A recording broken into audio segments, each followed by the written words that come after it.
Saya nak tanya, kalau akhirnya didapati kumpulan pemisah ini di bawah pimpinan Alexander Brodai ini adalah bertanggungjawab ke atas nahas nia kapal terbang ini, kita masih tegas mereka mesti bertanggungjawab ke atas kerugian dan mangsa-mangsa nahas ini. Adakah itu masih pendirian negara kita? Saya fikir semua yang berhormat tahu apa jawapannya. Yang penting beliau telah bersetuju, tetapi ini tidak menjadi satu kekangan atau halangan bagi kita untuk meneruskan tanggungjawab yang telah pun yang berhormat sebutkan tadi, iaitu nak establish apakah yang telah berlaku, siapa yang berlaku. Jadi kalau dalam siasatan yang akan dimulakan segera sekarang ini, dan di situ dapat bukti yang jelas bahawa sesiapa pun, sama ada pihak yang terlibat tadi ke ataupun Russia ke atau siapa, kita tak dapat pasti. Sukar bagi kita untuk menyatakan siapa yang bertanggungjawab peringkat ini, maka kita akan teruskan juga tindakan yang sewajarnya. Mana bagi kita tidak ada maaf bagimu. Kalau bukti jelas bahawa itulah pihak yang telah melakukan, maka mereka harus bertanggungjawab, memikul tanggungjawab itu.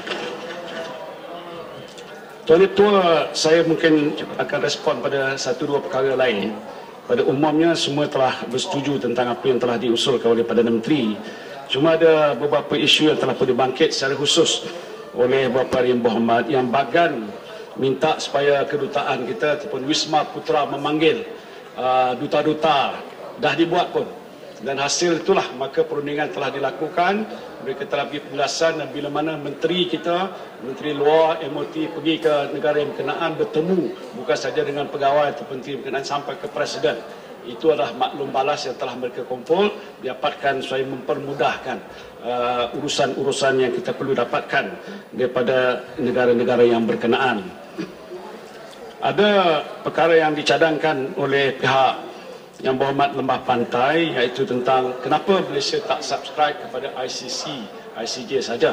Saya telah pendapat maklum balas bahawa ada proses perundingan yang telah dibuat, tapi ada perkara-perkara tertentu yang mungkin sukar untuk dijelaskan di Parlimen. Maka dengan sebab itu kita rasa agak sukar untuk kita menyertai dalam ICC. Ada perkara-perkara yang agak sensitif, akan menyentuh tentang sebagai contoh siapalah ketua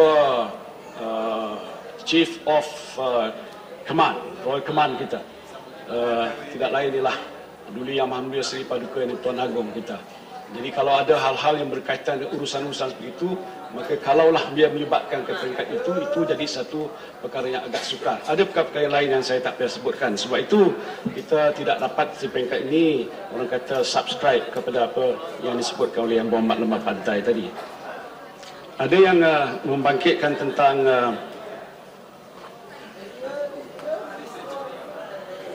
memberi khidmat nasihat kepada keluarga mangsa. Ini sudah pun kita buat.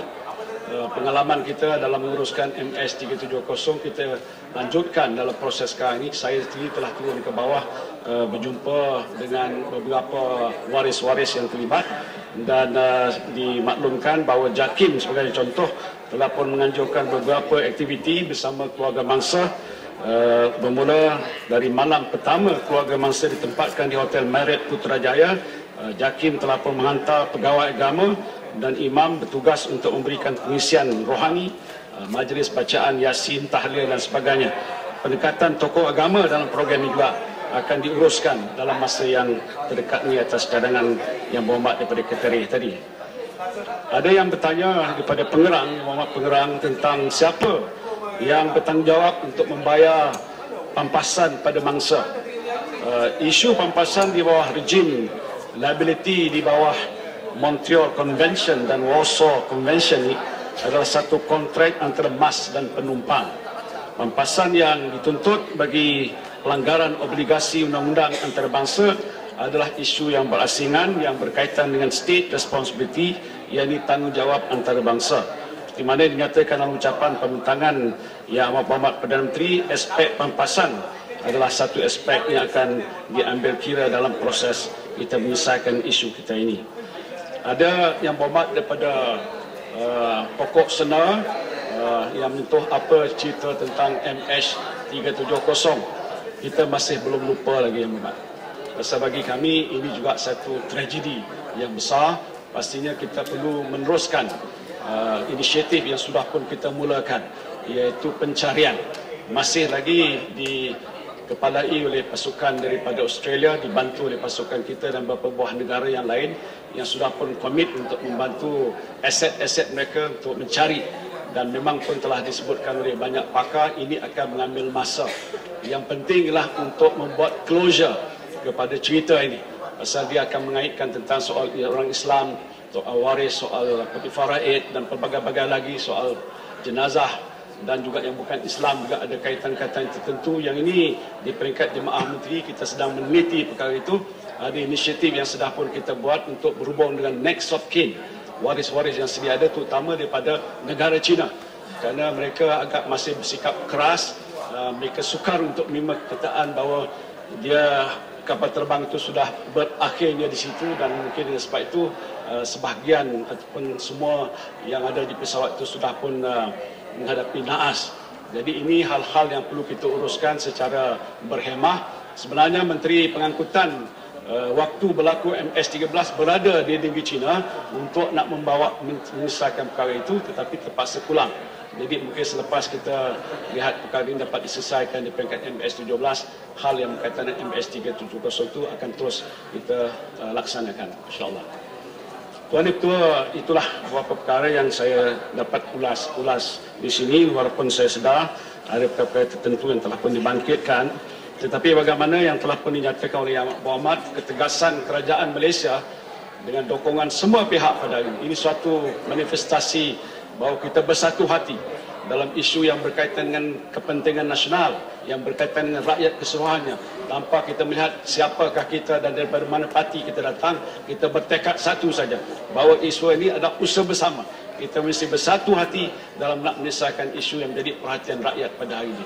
Dan insyaAllah komitmen kerajaan pada hari ini dengan dukungan Yang Berhormat ialah untuk terus kita berusaha mencari siapakah yang bertanggungjawab yang menyebabkan MS-17 ini ditembak jatuh dan beratus nyawa yang terkorban. Kita harus berlaku adil pada waris yang ada, kepada mangsa yang terkorban, dan sebab itu usaha ini akan kita teruskan. Saya ucapkan terima kasih daripada pihak kerajaan kepada semua Yang Berhormat yang telah pun menyatakan sokongan. Kita nak menyatakan juga ucapan terima kasih pada semua kerajaan daripada banyak negara di dunia yang dimaklumkan oleh Perdana Menteri pun menyatakan rasa simpati yang juga bersama-sama dengan kita dan akan berusaha untuk membantu supaya isu ini akhirnya akan dapat kita selesaikan.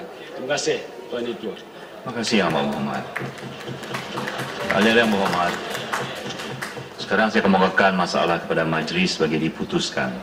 Masalah ialah bahawa usul yang amat berhormat Perdana Menteri di bawah Peraturan Mesyuarat 27 dalam golongan 3 seperti yang tertera dalam aturan urusan mesyuarat hari ini di bawah perkara 1 hendaklah disetujukan. Ahli-ahli Yang Berhormat yang bersetuju kata bersetuju, yang tidak bersetuju kata tidak, lebih suara yang bersetuju.